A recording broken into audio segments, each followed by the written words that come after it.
Good evening, Oilers Nation. Thank you for tuning in to another edition of Oilers Nation After Dark. Connor Halley with you. Got my producer Aaron alongside, and our guest tonight will be Liam as we recap the Oilers' disappointing 6-3 loss to the LA Kings. Tough way to start the road trip. Of course, we will get to the good, the bad, the oily. We'll talk a little bit about what went down in this game and the start to the road trip. If you are watching on YouTube, hammer that like button. I see you on Facebook as well. Keep those comments coming. We'll discuss this game. An absolute tough one for the Edmonton Oilers. An ugly game. Special teams did not look good. Not a lot of the game was good for the Oilers. Quick recap before we get to the good, the bad, the oily, and bring in Liam. Kevin Fiala was a killer for this team in the first period, scoring 2 goals on the power play. And, from there, it didn't get much better. I think once that happened, a lot of Oilers fans were probably at the point where they thought this one might not go their way, and it would continue on throughout the evening. Lots of things that we're going to get to eventually here. After Kevin Fiala's second goal of the game on the power play, his 15th, Kailer Yamamoto would score his 4th goal of the season to give the Oilers a little bit of hope, but that did not last long as Adrian Kempe would score 2 more goals on the power play. The Kings power play at that point, 4 for 4. Ryan McLeod got it a little bit closer, scoring his 4th goal of the season, but would not be enough as the LA Kings would skate on to a 6-3 victory. So we're going to recap that one. Lots of messages coming in here. We're going to get those in a second here, but first we'll get to the good, the bad, the oily, presented by Cornerstone Insurance.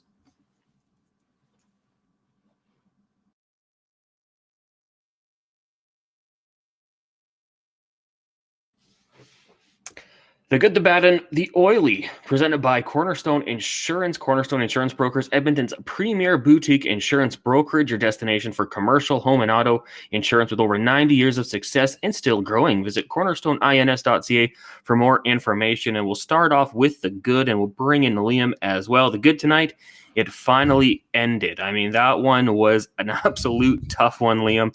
Thanks for joining us here tonight. And, when they start off going down 2-0, I thought, okay, this is a little bit of a role reversal. The Oilers, as of late, have been going up 2-0. They let the other team back into it.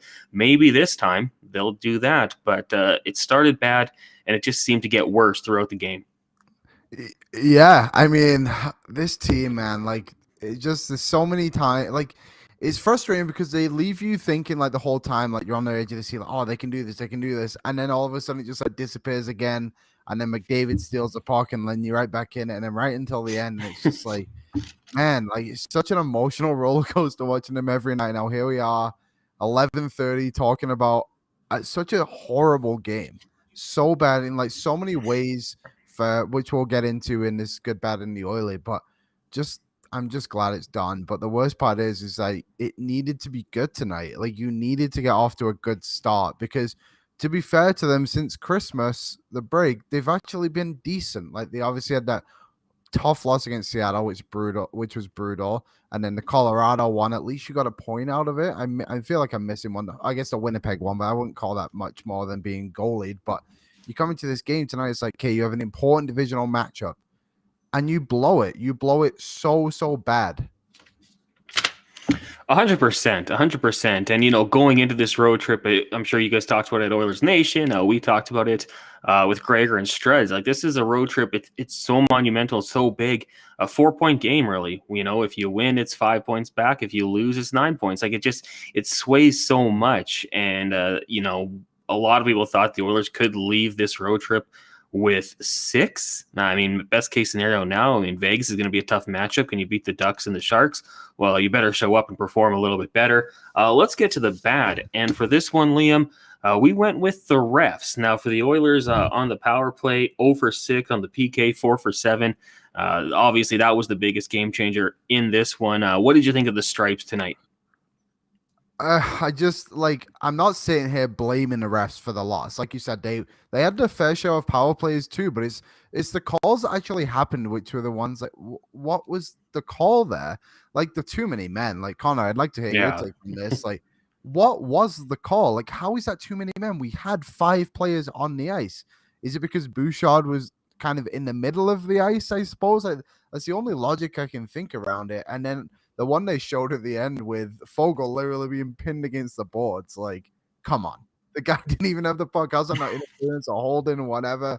And then the goal that was called on Campbell, like, great save by, even when he does something well, it can't go right for him. I feel bad for him, but you, for me, like, and I hope they had a better luck on this, but you couldn't even see the puck. Like, it wasn't conclusive that puck went in, and you didn't call it a goal on the ice.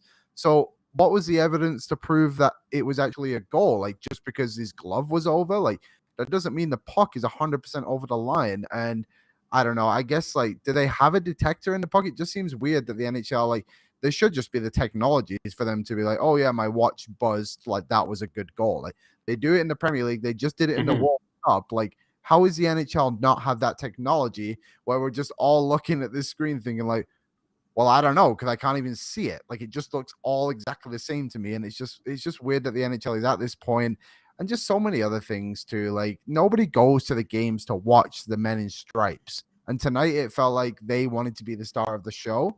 And when there's so many other great players on the ice, it was overruled by what the officiating did in what was a 9-goal game. Yeah, and you know what? That too many men, I totally agree with you on that one, Liam. Like, it was like, unless there was a conversation that the refs had prior, like, hey guys, watch it, you're getting a little too close. But Evan Bouchard doesn't touch the puck, and I mean, he's out of the play. There is absolutely no reason to call that one. And then, yeah, I totally agree with you. I think if they had said no goal on that Jack Campbell one, where there was no conclusive evidence, there's not a radar in the puck, there's no way to tell it went in, nobody would have batted an eye. Everyone would have said the exact same thing. You know, it could have been a goal, but the evidence doesn't show that. So I agree with you with that one. You know, it wasn't that they were unbalanced, but the timing of the calls and the decisions in this game were certainly weird. And yeah, I think that a few conversations with the ref after the game might come up. Let's get to the Oily. And did we decide on the Oily? Yeah, the penalty kill struggled. I think that's a pretty fair one, because the penalty kill was not good. As I mentioned, 4 for 7 in terms of power play success for the Kings. And, you know, those first 4 goals were absolutely killers for the Oilers. And, you know, avoidable. If you can win the puck battle, chance to get it out. You know, one's on a breakaway to Kempe, and you know, it's kind of just falling asleep in the neutral zone there, letting him break through. What did you think of the old PK tonight? I mean, like I said, like the bad on the, like, it sucks that the Oilers, but they put themselves in so many bad situations to like give themselves these penalties, and like some of them were missed calls by the refs, and like the excuse for the bad wasn't the refs being bad for the loss, but like the penalty kill was the sole reason this team lost the game. They allowed 4 power play goals for the LA Kings tonight against a power play that isn't that good. And this penalty kill, to their credit, I'm sure they said it on the broadcast, 15 of 18 or 17 or something like that, has been relatively good the last few games, however that long has been. And now you just throw it all away from just missing coverages and just weakness. It was just very weak by the Oilers. And it just, you know, it just kind of felt like backbreakers every time. And some of them, you just want to make sure that you just bear down a little bit, you know, like, you know, your penalty kill is bad. Just don't overdo it. Just play a very simple game. You look at what LA does on their penalty kill, and it's like they just kind of suffocate the middle of the ice. There is no room to get to the net. I'm not sure, like, whatever LA did tonight, the Oilers should take note and do exactly the same against San Jose, Anaheim, Vegas, Seattle, whoever else is coming up in their schedule. That's what the Oilers need to start doing on this PK, because it can't keep going on. Like, this team is just drifting so far away from where they're actually supposed to be. And the penalty kill has been a problem now for almost 41 games. And here we are having this exact same conversation we were having on night 1 against Vancouver. It's crazy that we're just at this point still. Yeah, and I mean, it's not like you're just going to bring back a couple guys who are going to immediately fix it. Evander Kane does kill penalties, and, you know, I think that does a decent job at it. But you're right. I think it comes down to coaching and, you know, making sure they know exactly what they're doing out there when it happens. We did almost have a different Oily. We were going to say the Yesel Puljujärvi fight and kind of the Oilers fighting in general, because going into this game, they only had 3 fights tonight. JP, Hyman, I'm sure people have seen the video of Hyman telling Draisaitl, was like, yeah, I'm going to go here. Kind of a funny little video. And then at the end, Klim Kostin getting into it. I mean, I don't want to be the guy talking about like victories in this game. It was a terrible performance and it was a bad game, but I think, at least you look at it and say, well, at least they're fighting. At least they're pissed off and, maybe doing something about it. Like you'd rather see wins, but at least there's some sort of entertainment value coming from it. The entertainment value, yes, I'll take that. Thank you, Edmonton Oilers, for at least fighting in this game, because you showed no other kind of fight on any other minute of of those games. But why is it taking so long? Why are we at game 41 of the season and then finally like, damn, I'm so pissed off. I'm gonna finally fight someone. Like, why are we here? And why is it like, why is Jesse Puljujarvi first again in a fight? He didn't have much of an a problem. Like he kind of had to, right? But like, he laid that huge hit, great hit, like good play. Like you want to see that more often, but like I can't think of another time the Oilers actually had like a huge hit like that. Like maybe Klim Kostin has thrown one in his like 20 games in the NHL, but like no one else is doing that. And it's not like, it's just so strange to me that this team shows such little fight on so many occasions. And it's so frustrating. And like, yeah, great. They have 3 fights, but the game was gone by the time Hyman was fighting, and the Costin one was purely out of like, I'm sure Brendan Lemieux just chirping all night long. So it is what it is. I'm glad we got that, but now it's time to keep fighting. You have to fight now because your playoff lives are on the line, and every single game needs to be that do or die mentality for this team, because they need to win like 4 or 5 in a row at the moment to just feel some like emotion to like get back in that run. Like, what do you think? Like, is that what you think needs to happen too? Like, they need to get on some kind of like sustainable run here. 100%. Yeah. I mean, I've mentioned it a lot on our pregame show with TSN. Like, going throughout this season, there was a 5-game winning streak, there was a 3-game winning streak, and I think that was it. 2-game winning streaks. Like this team has shown no consistency. So I don't have any reason to believe that they're going to go on this run. I hope it happens. I don't know what it is. I mean, I don't know if, the veteran who's the old wily vet on this team, Devin Shore, takes the boys out to, a club in LA and they just drink their faces off and then kind of go on a streak from there, find some camaraderie. But yeah, they need to go on a run, and they need to do it now because this is the opportunity. You got the Ducks, you got the Sharks, and who knows, maybe, in front of the nation vacation, the Oilers can find a way to get it done in Sin City. We got some comments going on here on YouTube. If you are on YouTube, make sure you hit the like button. We got a Kings fan saying, can I get a Go Kings Go? No, you cannot, but you should still subscribe because I said what you wanted me to say. Facebook, keep the comments coming as well. I want to go through some of these because we have Rusty the Reckless Optimist, very optimistic Oilers fan. He says, terrible loss. I hate the Kings. I hate the refs. I'll see y'all on Wednesday for Oilers Nation every day. Oilers are going to win the next 4 against Anaheim, San Jose, Vegas, and Seattle. Have a great night. Promptly followed by Loomis saying, y'all broke Rusty. That ain't great. It's never good when you break the optimistic guy. A lot of people pray for Rusty, 100%. It's tough when the optimistic person in the room loses the confidence. Someone says this show is cursed. Come on. We're after the show. We're not cursing him in any way. Keep those comments coming on here on YouTube, and we'll jump to Facebook in a second here. But some stranger says, what can Woodcroft do with this group? And I mean, that's a really good question because Jay Woodcroft came in, about a year ago, and the Oilers turned it around, went on a bit of a run, and maybe it was a fresh voice in the room. I'm a firm believer that coaches have timelines. It's tough to be a coach for an extended amount of time. I'm not saying that Jay's lost the room, but I think that there has to be something that changes. Liam, what do you think? What can Woodcroft do to get things going here? It's hard to kind of say, isn't it? Because he's tried a lot. Like there's a lot of stuff that you look at the lines today, like McLeod on the left wing. Who was it? There was like you going 11-7. Vincent Desharnais gets called up, doesn't play obviously, but like you're clearly trying to mix things up.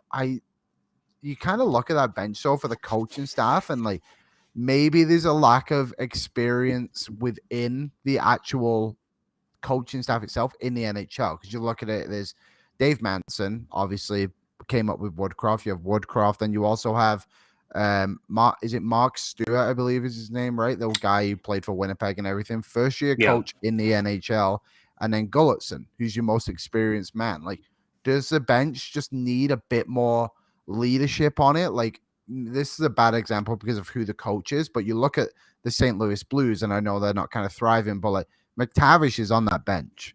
and he's Yeah. an experienced man within the NHL. I'm not saying McTavish is the answer, but like you have that experience there, people who have been in the moment and been around the league for so long. Like, is that what the coaching staff is missing to kind of help them get through these moments? Because this is something Woodcroft and Manson haven't experienced in the NHL.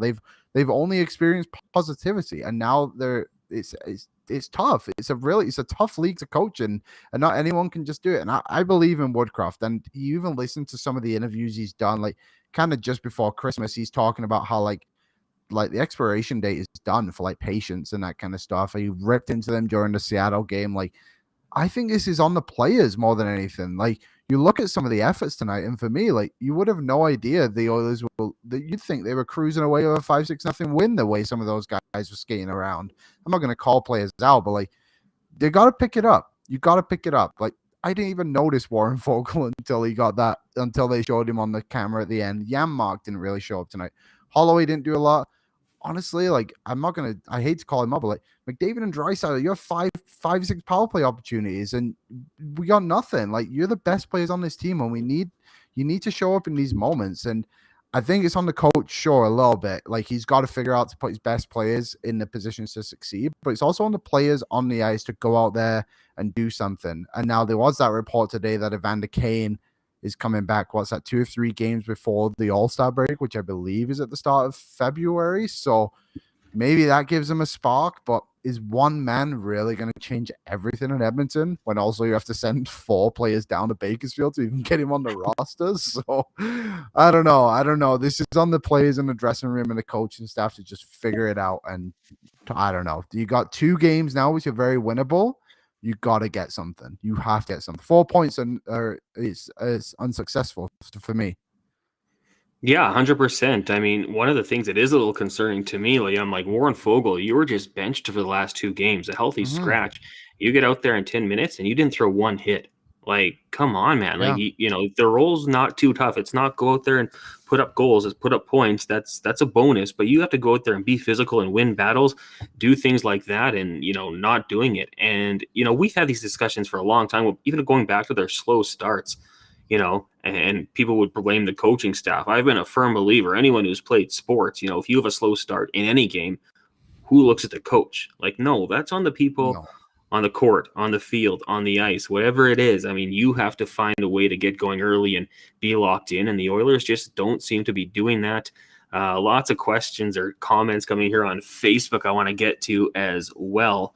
Shout out to the ones on Facebook. Avi says, if we don't win on this road trip, the season is done. And then Bassam follows up with, if Holland doesn't make a trade on this road trip, he needs to be canned. This is so unacceptable. Kevin says, this team is a joke. Carla says, Nurse is a big part of the problem. And then kind of a smug emoji. Our defense is embarrassing. 0-6 on the power play. LA always makes the Oilers look crappy. That comes from Olivia. Well, I mean, the Oilers beat them in the playoffs last year, so took 7 games. But yeah, the Kings do seem to play the Oilers well, and maybe it's doing it for the coach who, the Oilers fired. Todd McCullough, the coach down in Los Angeles. Jake says the too many men call was total BS. Jake, Liam definitely agrees with you. I definitely agree with you. And Desi says, think it's time for some new assistant coaches. Hire someone smart to work with this horrible defensive core and make the power play more of a shooter mentality. Dave Manson would be the defensive coach and has to work on those things. The power play, I think a fair criticism of them is that sometimes they are a little fancy. And when you're as skilled as McDavid, Draisaitl, Nugent Hopkins, Tyson Barrie, Zach Hyman, maybe less Hyman, but the other guys do like to whip it around and look for that perfect opportunity. I'm not saying Hyman's not skilled, but he, net front presence, right? So, yeah, I mean, I think that in a situation like that, maybe you do have to dumb it down. 0 for 6, hey, let's just get pucks on net and see what happens. Well, that's exactly how Yamamoto scored, right? I know it technically wasn't a power play goal, but it was essentially off a power play. That second unit literally just got pucks on net, and Yamamoto managed to tip one through Coplin, whatever his name. I'm sick and tired of Oilers losing to these goalies who I've never heard of before. Like, it's so frustrating too. But credit to him, he actually played well tonight and he's done well this season. But anyway, like you said, there was a point too when LA was kind of taking away that break in the Oilers like to do, where they drop pass it to McDavid typically. There was one play in particular where Barry was kind of coming through the neutral zone. I believe it was Deneau. It just was literally stuck behind him. Like no interest in getting the puck from Barry. I mean, he was just holding off McDavid.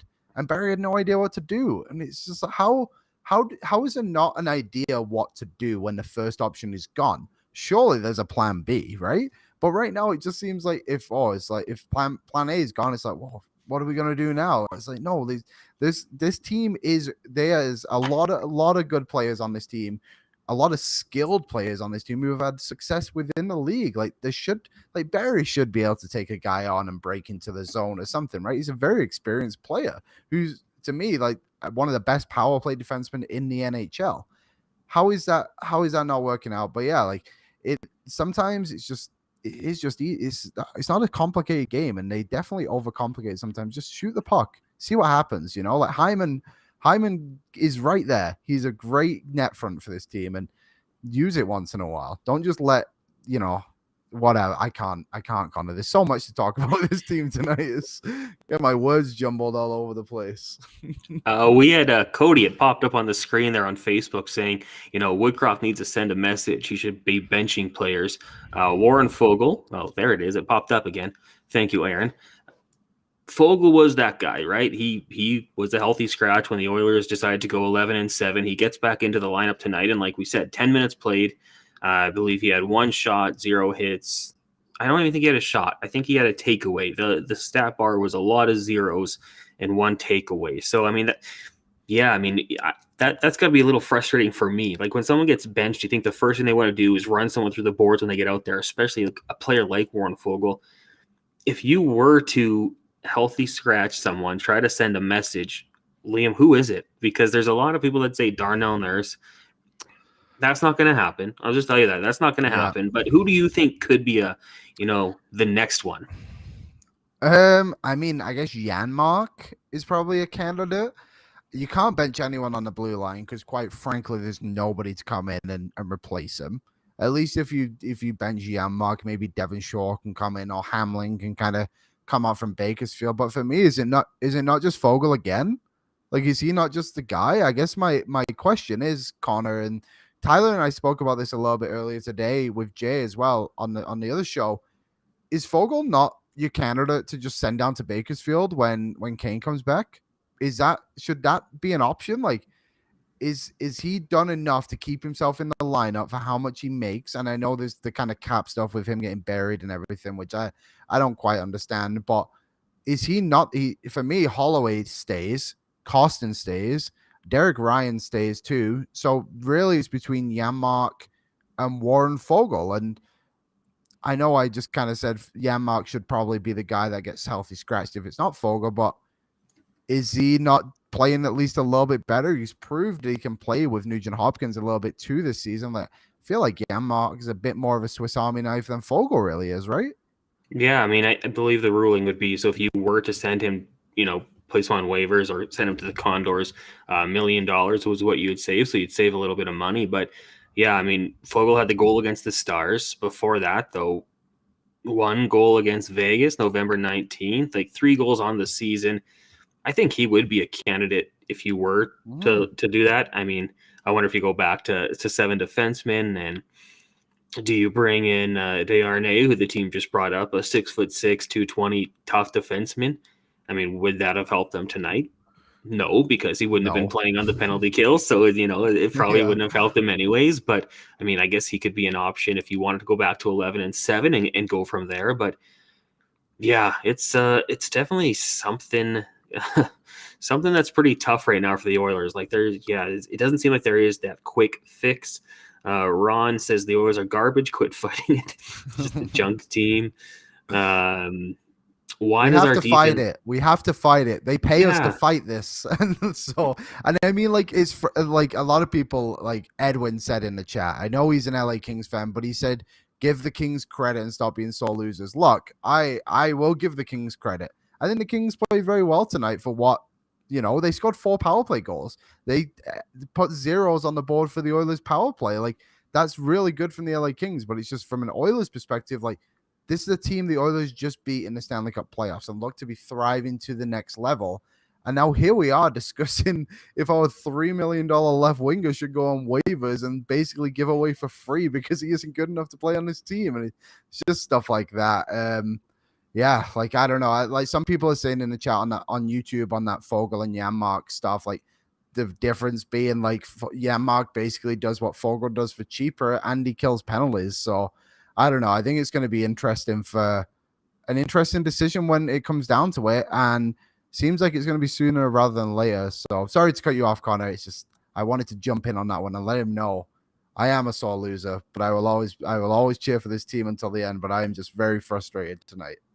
This is Oilers Nation. It's not impartial hockey fans streaming. Yes. So, hey, if you come to this live stream, and we appreciate it, we do appreciate it.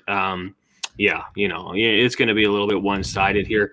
I want to ask this question to everyone chiming in on Facebook as well as YouTube. If you're on YouTube, hit the like button.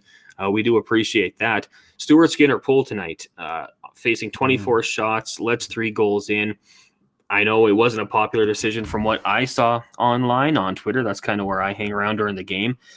I didn't know if that was a mercy pull. I didn't know if that was to try to send a message to the team and, tell them to get their, together. But Liam, what did you make of the decision to pull Stuart Skinner in this one, his second straight start being pulled? Yeah, and the second straight start where it felt like he was mercy pulled. Like the first one kind of felt like a mercy pull too, right? And it's just like, is that really the right thing to do? Especially when if people don't know, Stuart Skinner has to fly back to Edmonton tonight because his wife is going to give birth to his first child. So congratulations to the Skinners. But do you now you have to play Campbell for 2 straight games and you just played him for half a game? Like, Campbell's more than capable of playing that. He's been a starter in this league before. He's used to that work rate. But it just didn't seem like it was the right move. And for me, like, you shouldn't have to pull your goalie to get your team motivated 2 games in a row when he played, especially after what he did against Colorado. And maybe that was a factor of it too. Like, the only reason you got anything from that Colorado game was essentially because of Stuart Skinner. I mean, I'm sure that's the message that Woodcroft is going to give to Skinner, that wasn't on him. But at some point too, Skinner's going to be like, well, why do you keep pulling me then? If this isn't on me, then why aren't other guys getting benched? Or why aren't you changing the penalty kill? Like, it just can't be laid on Skinner getting the pull when, quite frankly, he did nothing wrong tonight. I thought you thought he was the only reason it wasn't 6 or 7-0 at one point too. Like, there was that sequence. I can't remember if it was at the start of the second or maybe end of the first. Like, he rattled off like 2 or 3 saves in a row, and he's just like all over his crease. And the whole time you're watching him make these saves, like, he is in full control of what he's doing. Like, he's not just sat there like and the puck's hitting him. Like, he's making a save, getting up into position, making another one. Like, I think he was fully in that game. And like, Campbell came in as well. We already spoke about the goal that was allowed, that was controversial. But then, like, the other goal, like, I don't know, that was kind of a shitty one too, where it's like, okay, like, you made yourself small again. Like, I think Campbell's been getting better, but I don't think that's a reason just to continuously pull Stuart Skinner. I'm gonna get to some of the comments. We got a lot coming in here. But Mike says, ship Nurse to the farm. Mike, you do that, you save $1 million in cap space, and then Brett Kulak plays 20 minutes a night. I don't know. I mean, maybe I'm wrong, but I don't know if we want to do that with Brett Kulak. We'll see if that's something that happens. I think Darnell Nurse, you just got to accept it. He's going to be here for a long time.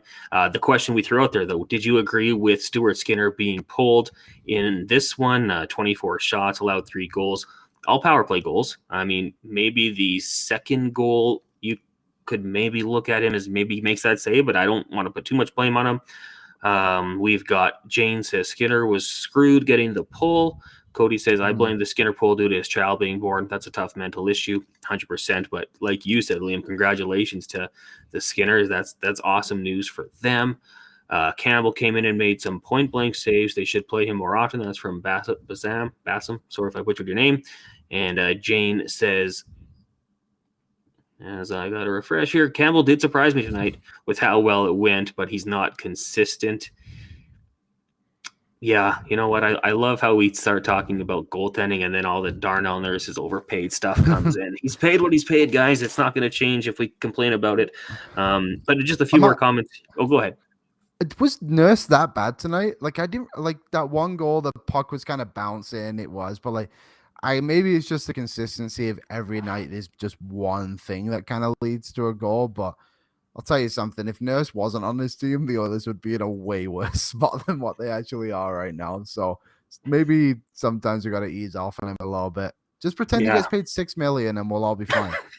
Yeah, 22 minutes tonight. He had an assist, 2 penalty minutes, a shot, a hit, a block, 3 giveaways on the stat sheet. So if you want to bring that up, totally fair. But if he's not here, the minutes that you would have to replace would be really tough, and it would be someone who's probably not even as well equipped as he is.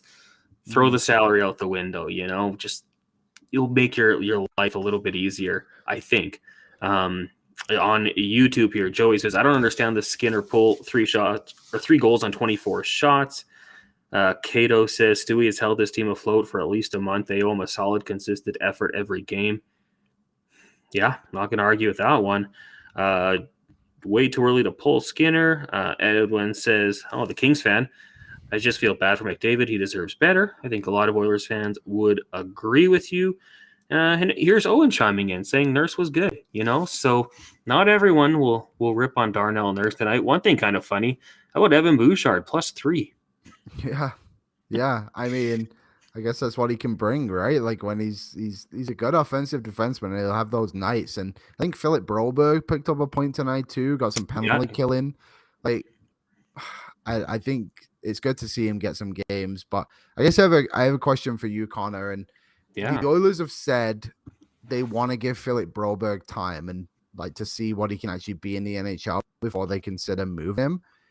Are they at the point now where that time just has to be irrelevant for them and they need to go out and figure this out? Like, is Broberg really going to turn much around this season? Like, they need to make the playoffs. And right now, maybe they still are in the playoff spot. I'm not 100% sure, but like, it doesn't feel like they're a playoff team. No, I don't think they are right now. Like, the way they're playing, there's just no consistency to their game. For me, if Philip Broberg is the piece that gets you that player that you think can turn things around or help, can be a piece, then 100% I'm more than willing to make that move. And I totally understand. You can throw guys into a trade, and Philip Broberg's played 40 NHL games. In 5 years, it could look like something that you shouldn't have done. And, fans can be like, Ken Holland threw Philip Broberg and it was the wrong move. But if that guy that you bring back the other way is a key piece that helps you win a Stanley Cup or, keeps you as a perennial contender for 2-3 years, you have to do it. I mean, the window is now. Ken Holland has to be aggressive and go out there and make those moves. Can't really worry about, potentially ruining this team or hurting this team 5, 6, 7 years down the road because he might not be here at that point. That could be someone else's problem. His job is to win now. So I think for sure, it would be maybe a piece that the Oilers don't want to give away, but if you can find a guy who's a little bit older, a little bit more mature, contributes night in and night out, and improves this team, I make that move with a couple Oilers prospects. Yeah, I completely agree. I think like you look at St. Louis when they traded Tage Thompson for Ryan O'Reilly. But you come away with a Stanley Cup, and it doesn't matter if Tage Thompson scores 40 goals for the next 10 years in the NHL. You have a Stanley Cup to your name, and at the end of the day, that's all that matters. And I agree. Ken Holland needs to think about the now and this season, not what this team is going to look like in 2 or 3 times. That's kind of 2 or 3 years. Sorry, that's kind of what you've done for the last 2 or 3 years, where you've built up these assets. Now's the time where you need to capitalize. You need to capitalize on the fact you're in a weak division where, for some reason, we just keep calling all these teams above us frauds when we can't beat any of them. So it's time for me. Like, he's got to do something. There needs to be moves that are going to come now. And if Broberg's the sacrifice you have to make, like, trust me, like, I want to see Broberg develop into an Edmonton Oilers defenseman for the long haul. But if that's what it costs to get you a Chikrin or a Taves or whoever it is, Patrick Kane, I don't know, just throwing names out there, like, it's got to be done. The moves have got to come now. Yeah, I totally agree with you on that one. And, that's just the aggressive mindset that Ken Holland has to have. And that could be first round picks, right? It could be the 2023 first round or the 2024. If you can make a move to get this team going and put them in a position, you 100% have to do it, especially a veteran. Like, you can say what you want about Mike Smith and Duncan Keith and, Chris Russell. I think Aaron told me someone said ring the cowbell and get Chris Russell back here. Someone had sent that in. But, like, those were veterans in the room that meant a whole lot and, could contribute some meaningful minutes. And, if the Oilers can go and get some guys like that can help out, yeah, unfortunately, sometimes you do have to give up a little bit of the future to make those moves. But this team, I mean, they were a Final Four team last year. They've got two of the best 5 players in the world on this roster in McDavid and Draisaitl. Yeah. Connor McDavid's the best. Draisaitl, 100% has to be top 5, maybe top 10, depending on, who you are and what your biases are. But, this team has too much skill, I think, to be in the position that they are in, and they just don't have the consistency. So yeah, I mean it's a long-winded answer. We've talked about it for a while, but I think that unfortunately, that's just what you have to do. And I like your example of Tage Thompson. I mean, the Buffalo Sabres fans will sit there and say, wow, we got this stud who's 6'7", it could be a 40, 50 goal scorer. But if you asked anyone in St. Louis, yeah, well, check the banner. That's forever. It was definitely worth it for them. So we'll see. And I wonder if, Ken Holland starts to feel the pressure. Last year around this time, he went out and got Evander Kane. A lot of people in this fan base did not want him. There was reasons off the ice that people thought maybe this is a guy you avoid. He went out and did it. It paid off extremely well on the ice, and it looks like off the ice. I mean, if you follow the guy on social media, he looks like a great citizen. He's doing so much good work in the community. He looks like he's fit in with the team. It's paid off. I wonder if Ken Holland has any pressure like that to once again go out there and make some move that will help the team. It's been interesting with Holland as a GM in the sense of, like, I feel like a lot of the time in his career, and I've not really monitored him the whole time, of course, but like these last couple of years around this point have been very difficult for him. He's had to make some tough decisions. He had to, like you said, like bring in an Evander Kane to help this group, and then also fire Dave Tippett. Now, I don't think a firing is coming this time by any means. I think Woodcroft he just signed a deal. Like it's not gonna change, and they can't just keep bringing in different coaches. But like he's got to be sitting there right now in LA thinking like, okay, like who am I calling? What GM am I getting on the phone now? Like what deal have we kind of been working on and trying to get over the line? Because they need to start coming. Like I know the Jake McCabe thing was a rumor that's kind of speculated too. Like maybe that'll help a little bit on the blue line. I've said this on my show and Tyler's show a lot. Max Domi's my guy. Max Domi for me is a guy that can be an impactful player immediately, just the way his style is. He can score goals. He's proven it. And I think in the playoffs, he's a guy that can really help this team. So I hope Ken Holland's looking there too. Liam, Andrew asks, how many bananas did you stress eat tonight? Are you a big banana guy? Yes. So Connor, I guess you weren't around for the playoffs. So my thing became that I would eat bananas throughout the playoffs, and I was putting back like 4 or 5 a night, just the stress eating bananas. It was just the first thing I would see, and it became a big bit. My mom even got me a banana t-shirt for Christmas this year, so it's big. I actually had 2 bananas, but I'll be honest, my bananas have just turned into me being just more sad than anything at the moment. They've turned into a bit of banana rum some nights too, so it's been a variety of banana intake, Andrew. You know what? I've seen those texts come in a little bit, or not texts, sorry, radio personnel. Messages. Yeah, the messages, the comments, they come in, and a couple times they're like, "How many bananas has Liam had today?" And I don't know, like, what does that matter? Are we worried about his potassium intake? But okay, good to get that backstory. No need to ever worry about the potassium intake with me, Connor. I am fully loaded. Okay, good. I'm glad to hear that. Now we're going. It's after midnight. We're still 90 strong on YouTube. A lot of people obviously frustrated with the Oilers' performance in this one. We kind of joked with the good, the bad, and the oily. That the good was it's finally over. The game's ended. People can go to bed. But apparently, people aren't going to bed because they still want to talk about this team. Let's try to be positive here. Was there a real positive for you in this game, Liam? Look, I'll honestly say the goaltending was a positive for me. Like I criticized Campbell a little bit on that second goal, but to be fair to him, he came in and he did everything he could to help his team like win tonight. Like the goal that was allowed, the second one, it was a point blank shot on him. Like not a lot of goalies are making that save, and he took a lot off it. So I guess both those 2 guys, I think both of them right now are giving the Oilers a chance every night to win a hockey game, which is something that hasn't happened a lot this season especially when Campbell's been in there. Obviously, Skinner's been really good. But, yeah, that's one thing for me. I guess the fights showing some spirit is a positive. I would have liked to have seen a bit like McDavid had those 2 hits. I suppose that's good, but yeah, I don't know. It's tough. Like for me, like the positive has got to be what they do on Wednesday. Now they need to go out there and show up against Anaheim and prove that they actually want to play for this city and the jersey and everything. Because Anaheim, yeah, I know you kind of got goalied a little bit, but also they had only 2 regulation wins on the season when they came into Rogers Place and beat you on Kids Day of all days, Kids Day. So yeah, they got to prove something in Anaheim tomorrow, Wednesday, whatever day. I guess it is tomorrow now. It's getting so late, but yeah, Yeah. I don't know. There wasn't a lot of positives, so I'm picking at straws a little bit. But hey, if anyone's got any positives they thought from the game, throw them in the chat. Let's hear some positives. There's still 93 in there. Let's get some likes too. It's 12:07. I got a show at 10 o'clock in the morning and a meeting at 8. So let's get some likes for us being up this late. Yeah, I mean, hey, if you got to dip out, let me know. I'm good. On the text line, Joey says, "What was the banana per period tonight?" So two bananas in 3 periods. Yeah, I had them 1 late second, 1 early third. Nothing in the first. Greg says, "I need Liam to tuck me in." So, I mean, I don't know if you're doing house calls, but you could probably do that. Nathan says, "Give a like, you plugs." Yeah, Nathan's got a good point. Make sure you give this video a like.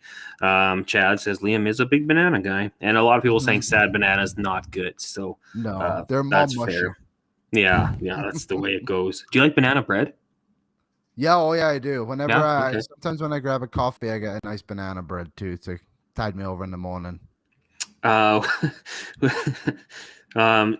says Puljujärvi's hit sparked a big goal. Yeah, they did score after. I believe they scored after Hyman's goal. McDavid kind of doing his thing. Mr. Rob Kent says this team needs I don't even know how to say this. The thing that Aaron Rodgers did.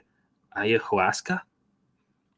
Oh yeah, I see it. I don't know how to say it either. I know Aaron Rodgers did it, and I mean, I think it led to some MVPs, but then they missed the playoffs this year. So maybe they could do that.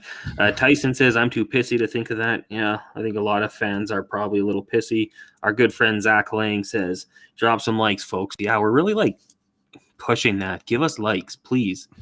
I still don't really know what it means, but yeah, keep those likes coming in. I'm sure it's going to help us in a long way. Why don't we bring in Aaron here? Our good friend Aaron, the producer. He is still at the Sports Center set. How you doing, man? Are we keeping you entertained? The chat's keeping me very entertained. It never disappoints. Connor, I think we're 1-2-1 with After Dark shows so far. So I would love some more wins. I would love some more positivity. Liam, I like that you're trying to be positive. You got to think of something. It's can be dark. We've had worse times here in Edmonton. So I'm sure if we did this, the 3 of us, about 6-7 years ago, it would have been much, much worse late at nights. Like the fact we're up at 12:10 a.m. still talking about the Edmonton Oilers shows that like we are optimistic about this team and there's a lot to talk about still. So you got to find something. Like I said, they got to come out on Wednesday and show it. I was thinking of something positive, and I heard it during the game, and I had to literally pause, pull it back a little bit. And Jesse Puljujärvi leads the Oilers in fights. I couldn't believe that. I know that they counted one that he didn't drop his gloves. Yeah, but the guy he fought, was it Kiefer Sherwood? I think that was his name. Whoever it was on Nashville got sent down immediately the next day, or maybe before he even got on the flight. So is this the end for Philip Deneau going on waivers? The Puljujärvi effect? Could this be the blessing the Oilers need when they hopefully face the LA Kings in the playoffs? No Philip Deneau. So JP did lead the team in fights, but Klim Kostin got his second fight. He also fought Zach Kassian. The other fights this year, Holloway and Dunn against Seattle, and Hyman tonight. So watch out. The Oilers are frustrated. Are you guys both going on the nation vacation? Yes. Yes, sir. Okay, so there's some positives. That's going to be a lot of fun. Have you guys been to Vegas before? I've been once before. It was before Vegas were a team, I think. I can't remember. Okay. Maybe it was the first year, but no, it was the first year. And that city, to their credit, is they've embraced that team. Like everywhere you look, there's Golden Knight stuff, and I'm sure this time there's going to be a bunch of Raiders stuff too. But it's I'm excited. I'm really pumped. I'm excited for all the people. Like this is my first nation vacation trip, so I know a lot of people who listen to our shows and interact with us on socials are going to be there. So I'm excited to meet those people too, not just for the game. Yeah, well, I I mean, finally, I heard there's a curfew, Aaron. Like you guys in bed 9:30, nothing too Yes. crazy. yeah. Wake up in the morning, stretch it out. Yeah, yeah. I'm sure you guys won't get up to too much trouble or anything like that. I'll sleep when I'm dead. It's totally fine. It's totally fine. Okay, But yeah, the correct. I was going to say, I have been to Vegas before. I went when I was 21 with a group of my boys, and I'm telling you, that roulette table is calling my name already. I'm already feeling a quick $100 on black. And hopefully we start things off hot before we even get in the room. Oh, I like to hear it. Ayahuasca. That is what someone tells us on the chat line here. We appreciate that. We needed that one. Maybe the Oilers will do that in Vegas. Could be a fun night. Don't know if it's against the league's like drug policy or anything like that, but it couldn't hurt. Next game is Wednesday, so it's an 8:00 start, a little bit earlier, against the Anaheim Ducks, who are struggling. Dallas Aikens maintains a job there because we think they're trying to lose and get Connor Bedard. But we'll start with you, Liam. What do you make of this game coming up on Wednesday night?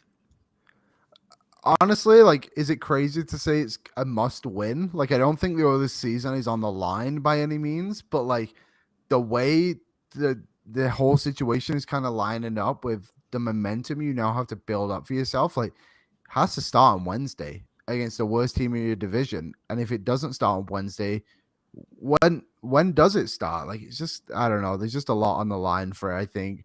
Honestly, I just want to give a shout out to Edwin. He's kind of making me laugh in the chat. Like the whole time Yeah. he has been going at it for this Kings. Like, credit to him, I suppose. And also Pateri from Finland is in the chat, folks. So we got to give a What? shout out to Pateri. I'm sure he's happy to see our boy Jesse Puljujarvi, or his boy, the Finnish boy, go after and get his second fight of the season. So yeah, there you go. Thanks to everyone still lurking around in the chat too. And Aaron, you said we had someone from the Bahamas tuning in as well? Yeah, I saw that in the chat somewhere. I'm loving that. It's well past midnight right now, and this chat is showing no signs of slowing down. Jimmy the Gent says, when is Kane coming back? So we actually today on the Gregor show, shameless plug, talked about him coming back. We had Grant Fedork from Leading Edge Physio on, and he had mentioned that probably won't be till after the All-Star game. That's what he said. That's February 4th weekend. I know there have been some kind of conflicting reports, so he thinks after the fact, but he thinks he should come back and be ready to go from what we've heard. A very quick healer. I also want to say, because I have to let people know, hey, you talked about the roulette table. I know it's calling your name. You can go to betway.com, have some fun there, 19 plus, do so responsibly. I mean, if you took the over tonight, you'd have been cashing in because, that late goal. So maybe you guys can get a little bit of practice at betway.com and then, parlay that into success in Vegas. I did a lot of practicing tonight with my Betway picks from Oilers Nation every day. I hit the Connor McDavid goal and then Nice. also the Zach Hyman shot prop, which is basically, as soon as I put in the bet, they should just give me the money because it is unbelievable. That man, he just goes out on the ice and he just has 4 shots right away. It is crazy. So thank you, Betway, for those 2 picks. And I will continue to do it for the rest of the season, like everyone else should. And thank you, Liam, because when I was producing earlier today, I echoed your bet and I rode with you. So let's go, buddy. Let's go. Let's ride that into Vegas.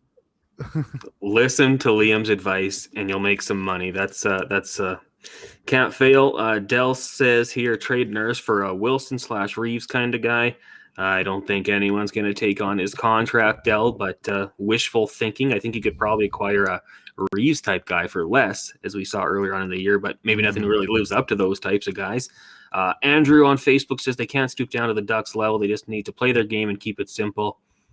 Yeah, I mean, I think you're right. I mean, the Ducks have some skill, but the Oilers have way more. So we'll see. And then we'll get to one more here because I think you guys probably want to get to bed here. You guys got to be up early. I can sleep in. But Lanting says, can we make the playoffs? We being the Oilers, we'll wrap up with this. Can the Oilers make the playoffs, Liam? Yes, they can make the playoffs. My reasoning why, Connor McDavid. Quite frankly, like he saw him tonight, like that stealing of the puck and just turn it up for literally 5 seconds and absolutely lasered it. Like he's obviously a big reason. Leon too, of course, but I think the fact that how many division games they have left to play this season is going to be so big for them, but they actually have to start winning them. Like they've only played Vegas once. Tonight was obviously the second game against LA. Played Vancouver. I believe they've got 2 more games against them. Seattle, they've got a few more. They've not even played San Jose yet. You still have 3 more against Anaheim too, I believe. Like the opportunities are there. You kind of got to hope that maybe Seattle fall off a little bit too, which with their goaltending, maybe that's possible. Like they're an inexperienced team. They're kind of riding waves too, but I believe they can. And just quickly, before we switch to you, Aaron, people are just asking about Kane, so I wanted to kind of explain how it has to work when Kane comes back. So this was from Puckpedia. They said I'll just read the whole thing. With Desharnais coming up, the Oilers have 1.64 million in cap space with 23 active players. To activate Kane at 5.125 million from LTIR, they need to clear 3.5 million. So what they basically have to do is this. If you don't want to move a Fogo, for example, if Ryan Murray goes on LTIR, you then have 2.74 million. So then what they could do is send down 4 players, which would essentially be Shaw, Holloway, Desharnais, and Niemelainen, which would then have 20 players on the roster and have 563,000 left in cap space.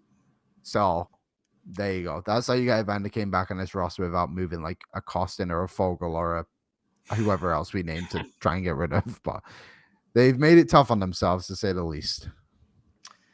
Yeah, I honestly feel you lost me after the first number that you said. I was trying to follow along. So some work needs to be done and some specific things. And to answer your question, Connor, of course, I think they can make the playoffs, and it starts and ends with Connor McDavid.